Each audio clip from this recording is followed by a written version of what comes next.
ठीक है, चलिए। हाँ, तो सिंपल यहीं से cos फाई निकाल लेंगे। ठीक है, अब देखिए, अब एक नया टर्म हम लोग इंट्रोड्यूस करने के लिए जा रहे हैं, wattless current in AC circuit. सारा का सारा करंट जो होता है वो पावर प्रोड्यूस नहीं करता है, बस 5 मिनट तक आगे देखते चलिएगा। जितना भी हमारे पास करंट है, जैसे IRMS है, ठीक है, तो IRMS के सारे कंपोनेंट जो है, सारा पूरा का पूरा कंप्लीट IRMS जो है करंट पावर प्रोड्यूस नहीं करता है, कुछ करता है और कुछ पार्ट नहीं करता है। जैसे कि आप लोग देखते होंगे, जैसे कि 10 न्यूटन का फोर्स लगा है किसी एंगल के ऊपर, तो उसमें कुछ जो है वेलोसिटी में अपना योगदान देता है, कुछ नहीं देता है, कंपोनेंट निकालते हैं। उसी तरह यहां पर अब हम कंपोनेंट देखेंगे। एक मतलब मैं आइडिया दिया, अब आगे देखते हैं। अब नेक्स्ट हमारा टॉपिक है wattless current in AC circuit.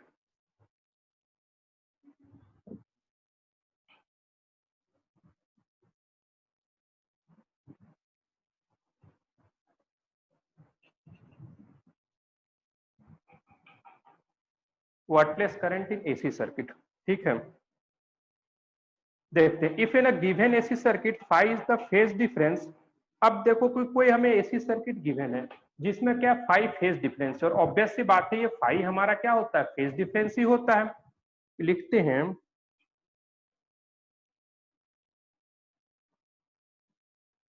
If in a given AC circuit comma phi is the, phi क्या है, फेज डिफरेंस क्या होता है, phase applied potential difference and alternating current.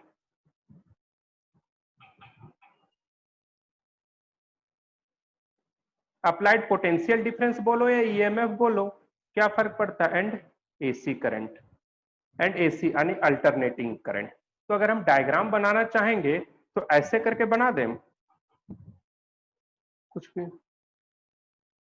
इस बार हम थोड़ा सा चेंज करेंगे, ठीक है, इधर हम अप्लाइड वोल्टेज लिख देते हैं यहां पर। ये हमारा क्या हो गया, ईआरएमएस, और हमारा क्या बोल रहा है, फाई जो ईआरएमएस और आईआरएमएस के बीच का एंगल है। चाहे ई रखो, ईआरएमएस मैग्नीट्यूड ही है, तो ये इधर क्या है, फाई से 5 फेज डिफरेंस, यहां पर क्या है, 5 फेज डिफरेंस पर क्या है, IRMS। यही है वोल्टेज और करंट के बीच phase difference between applied potential difference में एसी। किसी के दिमाग में हो रहा ऊपर क्यों नहीं, भाई हो जाएगा, क्या फर्क पड़ता है, ऊपर भी कर सकते हो, कोई प्रॉब्लम नहीं है, ठीक है, हमारी मर्जी था, हमने यहां कर दिया। अब हम देखो, ये क्या कंप्लीट IRMS इसके पावर में योगदान दे रहा है क्या, नहीं, कुछ कंपोनेंट। अब देखो हम इसको रिजॉल्व करते हैं, रिजॉल्व करेंगे तो यहां पर आ जाएगा IRMS cos फाई, और यहां पर आ जाएगा आपका IRMS sin फाई। ठीक है, तो अब देखो, तो अब यहां से देख रहा है पावर इज इक्वल टू क्या होता है, ERMS into IRMS into cos phi. Power is equal to V into I होता था, और तो I का कितना कंपोनेंट आ रहा है, IRMS cos फाई, और ये IRMS sin फाई का कंपोनेंट जा रहा है पावर में, क्या नहीं जा रहा है। तो हम क्या कहेंगे, ये पावर प्रोड्यूस सिर्फ कौन करंट करता है, जो वोल्टेज के साथ क्या रहता है, सेम फेज में, उसके परपेंडिकुलर फेज में जो होता है वोल्टेज के, वो क्या करता है, करंट प्रोड्यूस नहीं करता। यानी IRMS sin फाई को हम क्या कह देंगे, वॉटलेस करंट कह देंगे। समझ में आ रहा है, IRMS sin फाई को हम क्या कहेंगे, वॉटलेस करंट कहेंगे। हम यहां पर लिख सकते हैं, देखो करंट पावर कौन प्रोड्यूस कर रहा है, IRMS cos फाई, यही ना करंट पावर प्रोड्यूस कर रहा है। बाकी IRMS sin phi power produce कर रहा है क्या, नहीं कर रहा पावर प्रोड्यूस। तो IRMS sin फाई को हम क्या कहेंगे, वॉटलेस करंट। वॉट मतलब क्या होता है, पावर, पावर का यूनिट है, WATT क्या होता है, पावर का यूनिट है। तो हम यहां पर लिखेंगे average power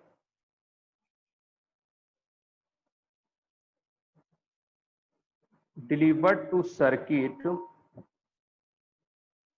is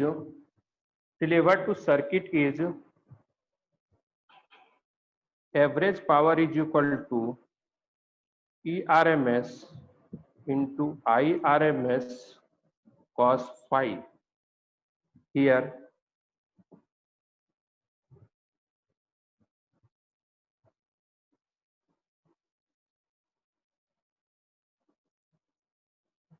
average power is due to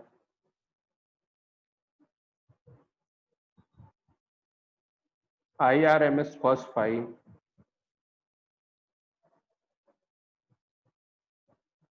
and there is no contribution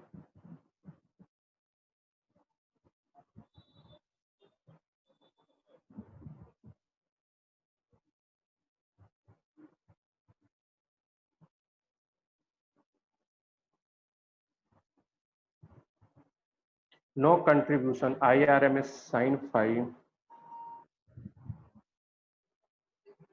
in average power चलिए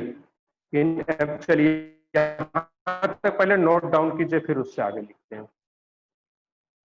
चलिए नोट डाउन कीजिए, फिर आगे बढ़ाता हूँ। हो जाएगा इतना तो बताइएगा।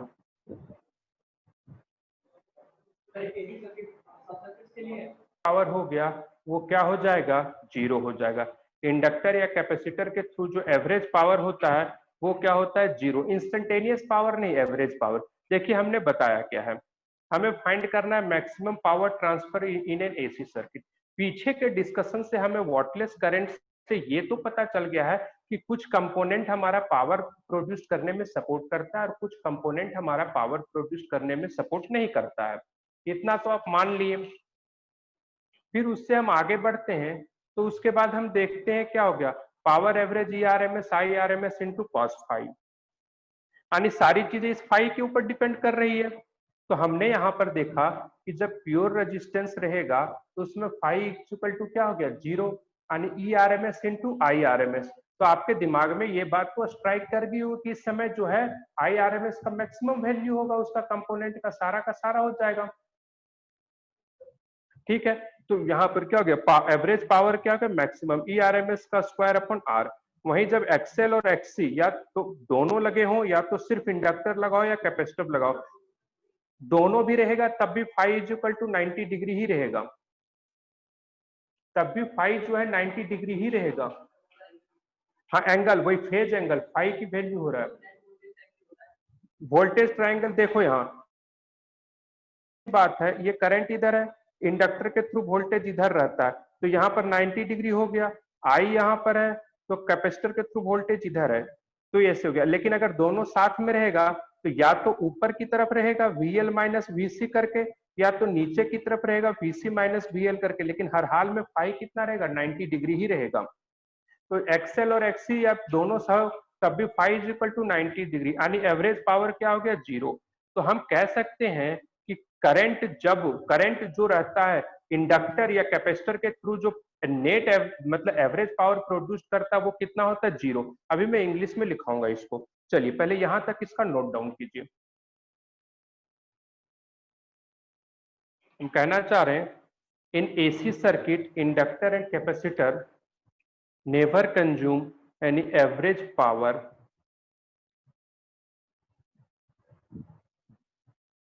पर साइकिल। एक साइकिल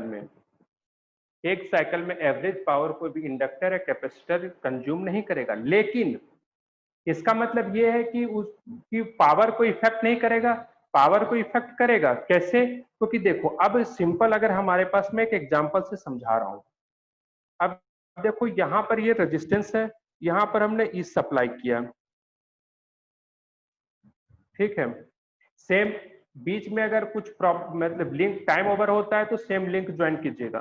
तो अभी जो ये रेजिस्टेंस जो पावर कंज्यूम किया P1, ठीक है। बाद में हमने किया एक इंडक्टर लगा दिया, ठीक है। तो एवरेज पावर इसने कंज्यूम किया P2, ठीक है। तो अब बताओ P1 बड़ा होगा या छोटा होगा P2 से, या इक्वल होगा, या तो क्या होगा, P1 क्या होगा, P1 और P2 के बीच क्या रिलेशन रहेगा, क्या दोनों इक्वल रहेंगे, क्योंकि यहाँ भी रेजिस्टेंस ही कंज्यूम कर रहा है एवरेज पावर, यहाँ भी रेजिस्टेंस ही कंज्यूम कर रहा है। क्यों होगा, हाँ वो भी सही है। देखिए इसका दूसरा रीजन है कि यहाँ पर देखो, यहाँ पर करंट को अपोज सिर्फ रेजिस्टेंस कर रहा होगा, लेकिन यहाँ पर अपोज करने वाला ये रेजिस्टेंस भी अपोज करेगा, और क्या है ये इंडक्टर जो है इंडक्टिव रिएक्टेंस जो रहेगा वो भी अपोज करेगा, जिसकी वजह से करंट ऑलरेडी क्या हो जाएगा और स्मॉल हो जाएगा। किसी भी तरीके से देख लो तो हम लिख सकते हैं ड्यू टू, पावर कंज्यूम नहीं करता है लेकिन वो इफेक्ट करता है, डिक्रीज करता है।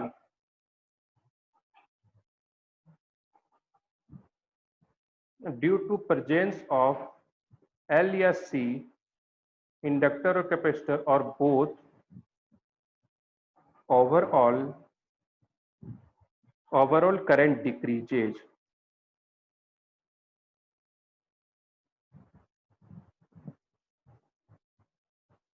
Overall current decreases, hence average power consumption